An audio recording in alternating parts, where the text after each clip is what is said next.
শুরুতেই আজকের বিশেষ বিশেষ সংবাদের শিরোনামগুলি এক নজরে, তারপরে থাকছে বিস্তারিত সংবাদ। বাংলাদেশ জুড়ে চলছে ব্যাপক তাণ্ডব, অগ্নিসংযোগ, হত্যা, প্রকাশ্যে মৃত্যু। বাংলাদেশকে সংযত থাকতে বার্তা এবার রাষ্ট্রসংঘের মহাসচিবের।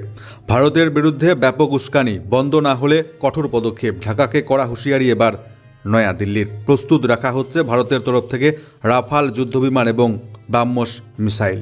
ভারত থেকে 7 সিস্টার্স, উত্তর পূর্বের 7টি রাজ্য বিচ্ছিন্ন করে দেবে বাংলাদেশ। আসছে বারংবার হুঁশিয়ারি। এবার বাংলাদেশকে ইটের বদলে পাটকেলে জবাব ভারতীয়দের। বিক্ষোভ দেখানো শুরু হলো ভারতে অবস্থিত বাংলাদেশের হাই কমিশন অফিসে। বাংলাদেশে ব্যাপক তাণ্ডব, প্রকাশ্যে হিন্দু যুবককে পিটিয়ে হত্যা, তারপরে লাগিয়ে দেওয়া হলো আগুন। অবশেষে চাপে পড়ে ইউনূস গ্রেপ্তার করল 7 বাংলাদেশিকে। ভারতের সম্পত্তি রক্ষা করব আমরা। ভারতের জেনারেল দ্বিবেদীকে ফোন করে অবশেষে চাপে পড়ে বার্তা বাংলাদেশের সেনাপ্রধান ওয়াকার উজ জামানের। বাড়ছে শত্রু ভারতের। একদিকে পাকিস্তান, অপরদিকে এবার যুক্ত হয়েছে বাংলাদেশ। তাই অত্যাধুনিক 850টি আত্মঘাতী কামিকাজে ড্রোন কিনছে ভারত, বাজেট 2000 কোটি রুপি। হাদির শেষকৃত্য বিশৃঙ্খলা। ঢাকায় সংসদ ভবনে ঢুকল উত্তেজিত জনতা। তোষাখানা দুর্নীতি মামলায় পাকিস্তানের প্রাক্তন প্রধানমন্ত্রী ইমরান খান এবং তার স্ত্রী বুশরা বিবিকে 17 বছরের কারাবাসের নির্দেশ পাকিস্তান আদালতের। অন্যদিকে সিরিয়ায় আইএস জঙ্গিদের ঘাঁটি লক্ষ্য করে অপারেশন হক আই স্ট্রাইক শুরু করল আমেরিকা। ভারত ওমান ঐতিহাসিক মুক্ত বাণিজ্য চুক্তি স্বাক্ষর। ওমানে পাঠানো ভারতীয় পণ্যে লাগবে না কোনো শুল্ক। ভারতের প্রধানমন্ত্রী নরেন্দ্র মোদীর সভায় ট্রেনের ধাক্কায় মৃত ইতিমধ্যে 4। অগ্নিবীরদের জন্য বড় সুখবর। ভারতের border security force BSF constable নিয়োগে বৃদ্ধি পেল অগ্নিবীরদের কোটা 10% থেকে বৃদ্ধি পেয়ে 50%। পশ্চিমবঙ্গে হয়েছে এসআইআর, নিবিড় ভোটার লিস্ট যাচাইকরণ। 16 তারিখ প্রকাশিত হয়েছে খসড়া ভোটার লিস্ট। নাম পদবীর ভুল রয়েছে 25 লক্ষ সন্দেহজনক ভোটারের। তাদেরকে আর শুনানির জন্য ডাকা হবে না। সুখবর জানাবো আপনাদেরকে। শেষ পর্যন্ত জুড়ে থাকুন। নতুন যারা এসেছেন চ্যানেলটিকে সাবস্ক্রাইব করে পাশের বেল আইকনে ক্লিক করবেন। নিয়মিত সংবাদ দেখবার জন্য মতামত লিখে জানাবেন। কোন এলাকা থেকে সংবাদ দেখছেন লিখে জানাবেন কমেন্ট বক্সে, ভিডিওর নিচে। লাইক শেয়ার করে সাপোর্ট বজায় রাখবেন। বাংলাদেশ জুড়ে শুরু হয়েছে ব্যাপক তাণ্ডব, ভারত বিরোধিতা, ভারতের হাই কমিশনে হামলা, একাধিক সংবাদপত্রের অফিসে ব্যাপক ভাঙচুর, অগ্নিসংযোগ, সাংবাদিকের মৃত্যু। অবশেষে বাংলাদেশকে সংযত থাকতে বার্তা রাষ্ট্রসংঘের মহাসচিবের। সপ্তাহখানেক আগে ঢাকা রাস্তায় গুলিবিদ্ধ হন ইনকিলাব মঞ্চের নেতা শরীফ ওসমান হাদি। বৃহস্পতিবার বিকেলে সিঙ্গাপুরের হাসপাতাল থেকে তার মৃত্যুর খবর আসে। তারপরেই নৈরাজ্য শুরু হয় গোটা বাংলাদেশ জুড়ে। একাধিক সংবাদ মাধ্যমের কার্যালয় অগ্নিসংযোগ, খুন, ছায়ানটে ধ্বংসলীলা চালানো, রাস্তায় নেমে বিক্ষোভের নামে তাণ্ডব দেখাতে শুরু করে মৌলবাদীরা। যদিও সেই হামলা হলেও মাথা নত করব না বলে স্পষ্ট বার্তা দিয়েছে বাংলাদেশের প্রথম সারির সংবাদ সংস্থা ডেইলি স্টার এবং প্রথম আলো। তাদের দাবি ওই হাদির ওপর আক্রমণে যোগ রয়েছে ভারতের। তাই ভারতীয় দূতাবাসের বাইরেও বিক্ষোভ দেখানো শুরু করে বাংলাদেশের মৌলবাদীরা। চট্টগ্রাম এবং রাজশাহীতে ভারতীয় উপদূতাবাসে ভাঙচুরের চেষ্টা চালায় তারা। ছোড়া হয় ইট পাটকেল। উপদূতাবাসের ভেতরে ঢুকবার চেষ্টা করা হয়। ভারত বিরোধী স্লোগান দিতে দিতে রাজশাহীর ভারতীয় উপদূতাবাসে হামলা করে মৌলবাদীরা। তাদের আটকাবার চেষ্টা করে নিরাপত্তা রক্ষীরা। বাংলাদেশের দিকে দিকে মাথাচাড়া দিচ্ছে অশান্তি। মোহাম্মদ ইউনূস, তার উপদেষ্টা সরকার নিশ্চুপ। শুধুমাত্র শান্তির বার্তা দিয়ে বসে রয়েছে তারা। এই অবস্থায় বাংলাদেশকে সংযত হতে পরামর্শ রাষ্ট্রসংঘের মহাসচিবের। বাংলাদেশের বর্তমান পরিস্থিতি নিয়ে আশঙ্কা প্রকাশ করেছে রাষ্ট্রসংঘ। মহাসচিব আন্তোনিও গুতেরেস তার মুখপাত্র মারফত জানিয়েছেন, আন্তর্জাতিক মানবাধিকারের সঙ্গে সঙ্গতিপূর্ণ রেখে নিরপেক্ষ স্বচ্ছ তদন্ত করতে হবে। যেহেতু আগামী বছরের ফেব্রুয়ারি মাসে নির্বাচন বাংলাদেশে, তাই তদন্ত প্রক্রিয়া দ্রুত শেষ করতে হবে। নির্বাচনের উপযোগী শান্তিপূর্ণ পরিবেশ বজায় রাখবার জন্য সমস্ত পক্ষকে হিংসা থেকে বিরত থাকতে হবে, উত্তেজনা কমাতে হবে, সংযত হতে হবে। অবিলম্বে অতি দ্রুত ভারত বিরোধী উস্কানি, পরিকল্পিত প্রচার বন্ধ করতে হবে বাংলাদেশের ইউনূস সরকারকে। এই ব্যাপারে অবিলম্বে ব্যবস্থা না নিলে নয়াদিল্লি কড়া পদক্ষেপের বিকল্প রাস্তা খোলা রাখবে। এবার শীঘ্রই সেই বার্তা দেওয়া হচ্ছে ঢাকাকে। বাংলাদেশের অন্তর্বর্তী সরকারের গতি প্রকৃতি দেখে প্রবল ক্ষুব্ধ এবার মোদী সরকার। বিশেষ করে বারংবার ভারত বিরোধী প্রচার, প্রকাশ্যে প্ররোচনা, হিন্দুদের ওপর অত্যাচার, খুন, কোনো বিষয়ে মোহাম্মদ ইউনূসের সরকার এখনও পর্যন্ত কোনো কঠোর ব্যবস্থা নিতে পারেনি। একটিও বিবৃতি দেওয়া হয়নি বাংলাদেশ সরকারের পক্ষ থেকে। এই পরিস্থিতিতে চট্টগ্রাম, রাজশাহীতে ভারতের ডেপুটি হাই কমিশনে হামলার ঘটনায় প্রচ্ছন্ন সরকারি সমর্থনের আভাস পাচ্ছে নয়াদিল্লি। আগামী 25 ডিসেম্বর লন্ডন থেকে ঢাকায় পা রাখবার কথা বিএনপি চেয়ারম্যান তারেক রহমানের। তার আগে এবং পরে বাংলাদেশে আগুন জ্বলতে পারে বলে আশঙ্কা করা হচ্ছে। আর তাই উস্কানিমূলক প্রচারে ইউনূস সরকার অবিলম্বে কড়া ব্যবস্থা না গ্রহণ করলে ভারত কঠোর বিকল্প পদক্ষেপ গ্রহণ করবে। এবার এই মর্মেই ঢাকাকে বার্তা দিতে চলেছে এবার ভারত সরকার। সরকারি সূত্রে জানা যাচ্ছে 25 ডিসেম্বরের মধ্যে যদি ভারত বিরোধী উগ্র চক্রান্তকে কড়া হাতে দমনের কোনো বার্তা বাংলাদেশ থেকে পাওয়া না যায়, তাহলে ভারত এবার কঠোর পদক্ষেপ নেবে বাংলাদেশের বিরুদ্ধে। ভারতের ডেপুটি হাই কমিশনারের দপ্তর লক্ষ্য করে পাথর ছোড়ার ঘটনায় প্রচণ্ড ক্ষুব্ধ খোদ প্রধানমন্ত্রীর দপ্তর। কেন্দ্রীয় সরকারের আশঙ্কা, ফেব্রুয়ারি মাসে নির্বাচন বানচাল করে বাংলাদেশে অগণতান্ত্রিক সরকার এবং শাসন কায়েম করবার একটি পরিকল্পনা নেওয়া হচ্ছে বাংলাদেশের ভেতরে। কূটনৈতিক প্রোটোকল বজায় রেখে ফেব্রুয়ারি পর্যন্ত বাংলাদেশের দিকে লক্ষ্য রাখবার সিদ্ধান্ত নিয়েছিল মোদী সরকার। এও সিদ্ধান্ত হয়েছে যে তিস্তা জল সহ অন্যান্য দ্বিপাক্ষিক চুক্তি নিয়ে কোনো আলোচনা এখন হবে না। বিগত কয়েকদিনের ঘটনার পর সরকার আরও কড়া অবস্থান নিচ্ছে।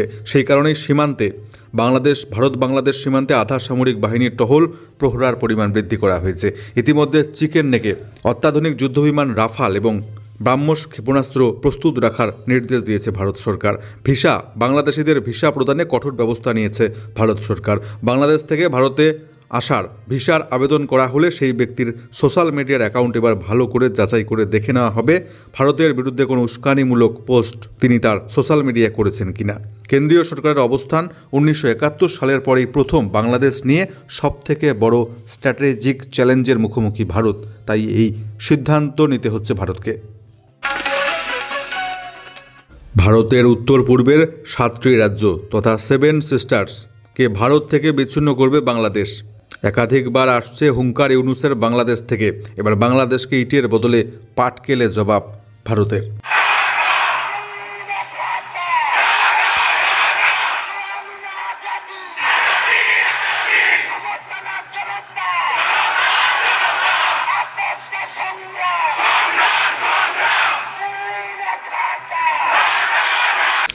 উত্তর পূর্ব ভারতকে আলাদা করবার হুমকি দিয়েছেন এনসিপি নেতা হাসনাত আবদুল্লাহ।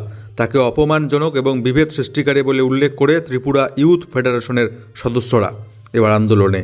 ত্রিপুরা মোথার যুব শাখা শুক্রবার 19 ডিসেম্বর ত্রিপুরার আগরতলায় বাংলাদেশের অ্যাসিস্ট্যান্ট হাই কমিশনারের অফিসের সামনে ব্যাপক বিক্ষোভ দেখিয়েছে।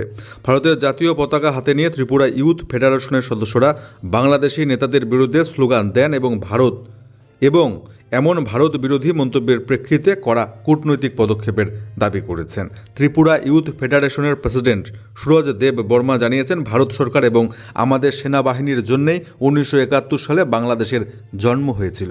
এখন ওরা আমাদের সঙ্গে শত্রুর মতো ব্যবহার করছে, আমাদের সার্বভৌমত্বকে অপমান করছে। এটা কোনোভাবেই মানা যায় না।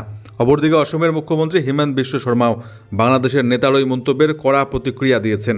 তিনি বলেছেন, এটা খুব স্পষ্ট করে দিতে চাই যে এই ধরনের দায়িত্ব জ্ঞানহীন মন্তব্য করা বন্ধ না হলে ভারতও কিন্তু চুপ থাকবে না। বারুদের আগুনে জ্বলছে বাংলাদেশ। প্রকাশ্যে হিন্দু যুবককে পিটিয়ে হত্যা, লাগিয়ে দেওয়া হলো আগুন। অবশেষে গ্রেপ্তার 7। ছেলেকে কেন পুড়িয়ে মারল, আর্তনাদ বাবার। জ্বলছে বাংলাদেশ। বৃহস্পতিবার রাতে ময়মনসিংহে দীপু দাস নামে এক হিন্দু যুবককে পিটিয়ে হত্যা করে কট্টরপন্থীরা। জনসমক্ষে জ্বালিয়ে দেওয়া হয়েছে তার দেহ। নারকীয় ঘটনায় কেঁপে উঠেছে গোটা বিশ্ব। দীপু হত্যাকাণ্ডে এখনও পর্যন্ত 7 জনকে গ্রেপ্তার করেছে পুলিশ। জানা যাচ্ছে, টেনে হিচড়ে কারখানার বাইরে বের করে আনা হয় ওই হিন্দু যুবককে, তারপর গণপিটুনি দিয়ে হত্যা করা হয়। ঘটনাস্থলে মৃত্যু হয় তার। এরপর তার দেহ ঢাকা ময়মনসিংহ মহাসড়কে নিয়ে যায় বিক্ষুব্ধ জনতা।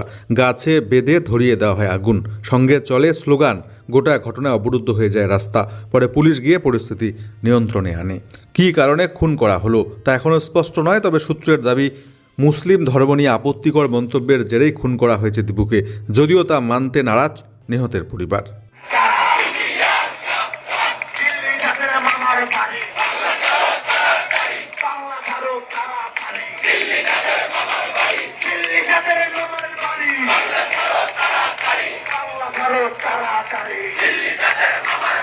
দিল্লি যাবে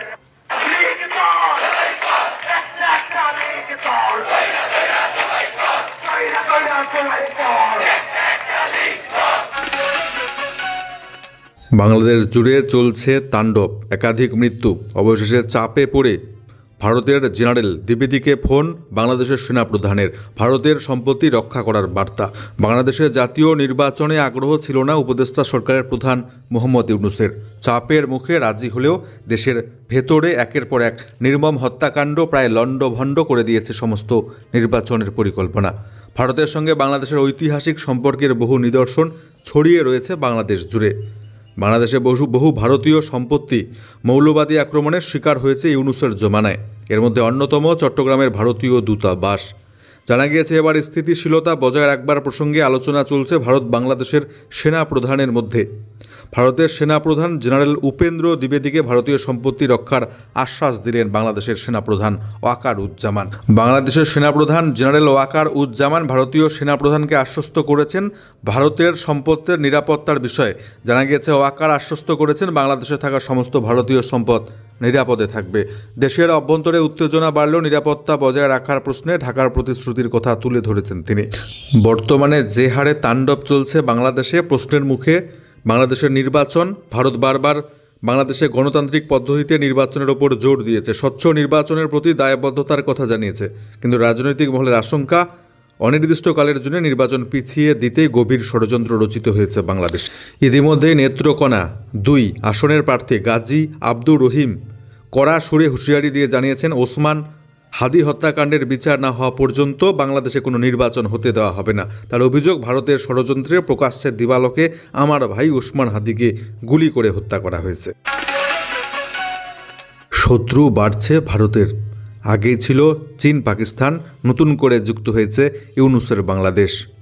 তাই এবার 850টি আত্মঘাতী কামিকাজি ড্রোন কিনছে ভারত সরকার, বাজেট 2000 কোটি। ভারতীয় সেনাবাহিনী, নৌবাহিনী, বিমান বাহিনী, বিশেষ বাহিনীর ব্যবহারের জন্য 850টি আত্মঘাতী ড্রোন কিনছে ভারতের প্রতিরক্ষা মন্ত্রণালয়। বাজেট ধরা হয়েছে 2000 কোটি রুপি।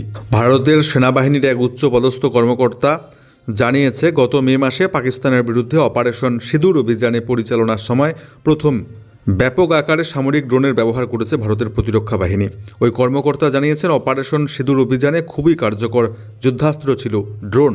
সেই অভিজ্ঞতা থেকে শিক্ষা নিয়ে আগামী দিনে সেনা, নৌ এবং বিমান বাহিনীতে 3 বাহিনীর অস্ত্র ভাণ্ডারে ড্রোনের সংখ্যা বাড়াবার সিদ্ধান্ত নিয়েছে ভারতের প্রতিরক্ষা বাহিনী। কামিকাজি ড্রোনের আরেক নাম আত্মঘাতী ড্রোন। এটি এমন এক ধরনের বিস্ফোরক যুদ্ধাস্ত্র যা লক্ষ্য বস্তুতে আঘাত করবার সঙ্গে সঙ্গে নিজেও ধ্বংস হয়ে যায়, অর্থাৎ আঘাতের পর ড্রোন ফিরে আসে না। সহজভাবে বললে কামিকাজি ড্রোন হলো ড্রোন বা ক্ষেপণাস্ত্রের মাঝামাঝি একটি যুদ্ধাস্ত্র। কামিকাজি ড্রোনে আগে থেকে বিস্ফোরক ভরানো থাকবে। এটি নির্দিষ্ট লক্ষ্য চিহ্নিত করে সেখানে গিয়ে ধাক্কা মারে। ধাক্কা লাগার সঙ্গে সঙ্গে বিস্ফোরণ ঘটে। এর ফলে লক্ষ্যবস্তু ধ্বংস হয়। ওই ড্রোন দূর থেকে নিয়ন্ত্রণ করা যায়। অনেক ক্ষেত্রে এতে স্বয়ংক্রিয় নেভিগেশন, টার্গেট শনাক্ত করার প্রযুক্তিও থাকে। সাধারণত শত্রু শিবিরের ট্যাঙ্ক, অস্ত্রভাণ্ডার, রাডার সিস্টেমে হামলা চালাতে ওই ড্রোন ব্যবহার করবে ভারত। ইনকিলাব মঞ্চের মুখপাত্র ওসমান হাদির মৃত্যুর পর বাংলাদেশ জুড়ে তাণ্ডব চালিয়েছে মৌলবাদীরা। শনিবার হাদির শেষকৃত্যেও সেই বিশৃঙ্খলা বজায় থাকল। এদিন জাতীয় সংসদ ভবনের দক্ষিণ প্লাজায় রাষ্ট্রীয় মর্যাদায় শেষকৃত্যের জন্য হাদির দেহ নিয়ে আসা হয়। ধর্মীয় রীতি পালনের সময় সেখানে হাজির ছিল হাজার হাজার মানুষ। হঠাৎ করে দলে দলে মানুষ জোর করে সংসদ ভবন চত্বরে ঢুকে পড়ে। সংসদের ভেতরে ঢোকার চেষ্টা করে তারা, যদিও সঙ্গে সঙ্গে সেনা এসে পুরো এলাকা ঘিরে ফেলে। তাদের সামনে দাঁড়িয়ে স্লোগান দিতে শুরু করে ওই জনতা। দেওয়া হয় ভারত বিরোধী স্লোগান। মাইকে সকলকে সরে যেতে বললেন সেনাকর্মীরা। তবে তাতেও ভিড় কমেনি। বেশ কিছুক্ষণ জনতা সেনা মুখোমুখি অবস্থানে ছিল। পরে অবশ্য জনতা সেখান থেকে সরে গিয়ে শাহবাগে ভিড় করে রাস্তা আটকে হাদি হত্যায় অভিযুক্তদের গ্রেপ্তারির দাবি জানানো হয়।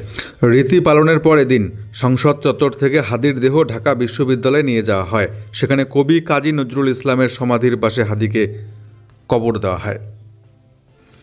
হাদির শেষকৃত্যে উপস্থিত ছিলেন অন্তর্বর্তী সরকারের প্রধান উপদেষ্টা মোহাম্মদ ইউনূস, ছিলেন সেনাপ্রধান জেনারেল ওয়াকারুজ্জামানও। এছাড়া বিএনপি, জামাত, পড়ুয়াদের দল, এনসিপির নেতারাও শেষকৃত্যে অংশ নেন।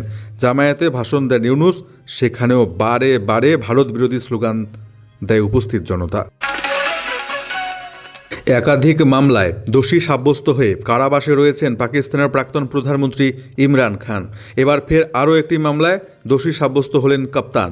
তবে এই মামলায় ইমরান একা নন, দোষী সাব্যস্ত হয়েছেন তার স্ত্রী বুশরা বিবিও। তোষাখানা ২ দুর্নীতি মামলায় দোষী সাব্যস্ত হয়ে সশ্রম কারাদণ্ডের সাজা পেয়েছেন ইমরান এবং বুশরা। তাদের দুজনকেই ১৭ বছরের কারাবাসের নির্দেশ দিল পাকিস্তানের ফেডারেল ইনভেস্টিগেশন এজেন্সির একটি বিশেষ আদালত। ইমরান এবং তার স্ত্রীকে পাকিস্তানের দণ্ডবিধির ৪০৯ ধারায় দোষী সাব্যস্ত করে ১০ বছরের কারাদণ্ড, দুর্নীতি সংক্রান্ত বিভিন্ন আইনে আলাদা আলাদা করে মোট আরও ৭ বছর সশ্রম কারাদণ্ডের নির্দেশ দিয়েছেন বিচারক। সঙ্গে তাদের ১ কোটি টাকা জরিমানার নির্দেশও দেওয়া হয়েছে। প্রসঙ্গত ২০২১ সালে সৌদি আরবের ক্রাউন প্রিন্স ইমরান খানকে বহুমূল্যের বুলগারি গয়নার সেট উপহার দিয়েছিলেন, যার পাকিস্তানি মুদ্রায় দাম ছিল ৭ কোটি টাকারও বেশি। অভিযোগ, ওই গয়নার ক্রয় সংক্রান্ত বিষয়ে দুর্নীতি করেছেন ইমরান এবং তার স্ত্রী। সেই অভিযোগে দোষী সাব্যস্ত হয়েছেন তারা। অপরদিকে সিরিয়ায় আইএসের হামলায় গত সপ্তাহে মৃত্যু হয়েছিল ২ মার্কিন সেনা এবং ১ মার্কিন দোভাষীর। এছাড়াও গত শনিবারের সেই হামলায় জখম হন ৩ সেনা। এই হামলার প্রতিশোধ নেওয়া হবে বলে আগেই হুমকি দিয়েছিলেন মার্কিন প্রেসিডেন্ট ডোনাল্ড ট্রাম্প। সেই মতোই সিরিয়ায় আইএস জঙ্গি গোষ্ঠীর ৭০টি ঘাঁটি লক্ষ্য করে সেনা অপারেশন শুরু করল আমেরিকা। এই অপারেশনের পোশাকি নাম দেওয়া হয়েছে হক আই স্ট্রাইক।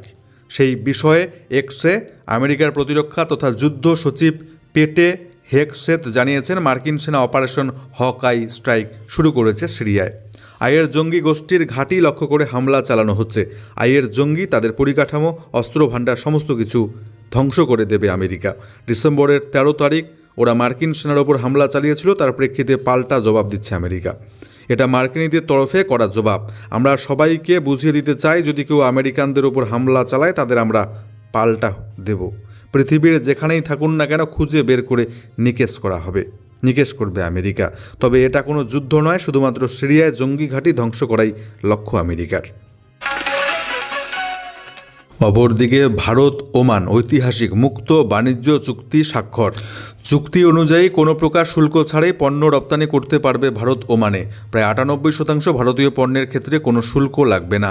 যানবাহন, পোশাক, কৃষি, রাসায়নিক, পুনঃব্যবহারযোগ্য জ্বালানির ক্ষেত্রে পরস্পরকে সহযোগিতার বার্তা দিয়েছে দুই দেশ।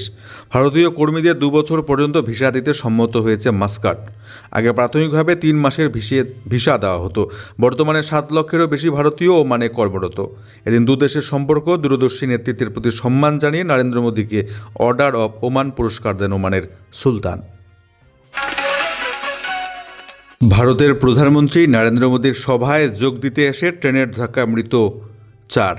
শনিবার ঘটনাটি ঘটেছে কৃষ্ণনগর রানাঘাট শাখায় তাহেরপুর থেকে বাতকুল্লা স্টেশনের মাঝামাঝিতে। ঘটনাস্থলেই ৩ জনের মৃত্যু হয়। পরে গুরুতর জখম অবস্থায় আরও একজনকে হাসপাতালে নিয়ে গেলে তাকেও মৃত বলে ঘোষণা করেন চিকিৎসকরা। শনিবার ভারতের প্রধানমন্ত্রী নরেন্দ্র মোদীর জনসভায় যোগ দিতে এসেছিল তারা। পশ্চিমবঙ্গ সহ বিভিন্ন রাজ্যে চলছে এসআইআর প্রক্রিয়া। নিবিড় ভোটার লিস্ট যাচাই করে ইতিমধ্যে প্রকাশিত হয়েছে পশ্চিমবঙ্গে খসড়া ভোটার তালিকা। এবার নাম পদবি ভুলের জন্য ২৫ লক্ষ সন্দেহজনক ভোটার সংশোধনের দায়িত্ব দেওয়া হচ্ছে বিএলওদেরকেই। আপনাদেরকে আর শুনানির জন্যে যেতে হবে না ডিএম অফিসে। গত ১৬ই ডিসেম্বর প্রকাশিত হয়েছে খসড়া ভোটার তালিকা। সেই তালিকা অনুযায়ী রাজ্য জুড়ে মোট ১,৬৬,০০,০০০ সন্দেহভাজনকে শুনানির সম্মুখীন হতে হবে। মাত্র ১.৫ মাসে এত বিপুল সংখ্যক সন্দেহজনক ভোটারের শুনানি কিভাবে হওয়া সম্ভব, এ নিয়ে রীতিমতো জল্পনা তৈরি হয়েছিল বিভিন্ন মহলে। আর এই কারণেই শুনানির সংখ্যা কমাতে শনিবার পদক্ষেপ করল নির্বাচন কমিশন। খসড়া তালিকায় যেই সমস্ত ভোটার বা তাদের আত্মীয় পরিজনদের নাম পদবি ভুল রয়েছে তা এবার সংশোধন করতে হবে বুথ লেভেল অফিসার বা বিএলওদেরকে। এই ধরনের ভোটাররা যদি বিএলওর কাছে উপযুক্ত নথি জমা দেন তাদের আর কোনো রকম শুনানির সম্মুখীন হতে হবে না। খসড়া তালিকা প্রকাশের পর দেখা যায় প্রায় ২৫ লক্ষ ভোটারের নাম পদবি নিয়ে সন্দেহ রয়েছে কমিশনের। এই সমস্ত ভোটারদের বুথ ভিত্তিক তথ্য অ্যাপের মাধ্যমে ইতিমধ্যে বিএলওদের কাছে পাঠিয়ে দেওয়া হয়েছে। এদিন বিএলও অ্যাপে জুড়েছে নতুন একটি ট্যাবও। সেটির সাহায্যে এই ধরনের ভোটারদের বিস্তারিত তথ্য পাঠানো হয়েছে। এবার তাদের কাছ থেকে উপযুক্ত নথি সংগ্রহ করে ওই ভুল তথ্য সংশোধন করতে হবে বিএলওদেরকে। সেই নথি আপলোডও করতে হবে অ্যাপের মাধ্যমে। এছাড়া সংশ্লিষ্ট ভোটারকে দিয়ে একটি ঘোষণাপত্র বা ডিক্লিয়ারেশন ফর্ম সই করিয়ে নিতে হবে। তাতে লেখা থাকবে জমা দেওয়াই নথি যথার্থ সঠিক। জানা যাচ্ছে এই সমস্ত ভোটারদের থেকে প্রাপ্ত নথি আপলোড করার পর তা খতিয়ে দেখবেন সংশ্লিষ্ট ইআরও। নথি গ্রহণযোগ্য মনে হলে সংশ্লিষ্ট ভোটারকে আর শুনানির সম্মুখীন হতে হবে না। এমন নাম পদবি সংশোধনের দায়িত্ব দেওয়ার পাশাপাশি 30 লক্ষ আনম্যাপড অর্থাৎ যাদের নিজেদের বা আত্মীয় কারোর নাম 2002 সালের তালিকায় ছিল না তাদের নথিও বিএলওদের সংগ্রহ করতে নির্দেশ দিয়েছে নির্বাচন কমিশন। এমন ক্ষেত্রে কমিশন নির্ধারিত 13টি নথির মধ্যে একটি পেশ করা বাধ্যতামূলক। ইতিমধ্যেই আনম্যাপড ভোটারদের নথি সংগ্রহ করে অ্যাপের মাধ্যমে তা আপলোড করেছেন বিএলওরা। কমিশনের এক কর্তার কথায় আনম্যাপড ভোটার বা যে সমস্ত ভোটারদের নাম পদবি ভুল রয়েছে তাদের কাছ থেকে প্রাপ্ত নথি সঠিক হলে আর শুনানির সম্মুখীন হতে হবে না আপনাদেরকে।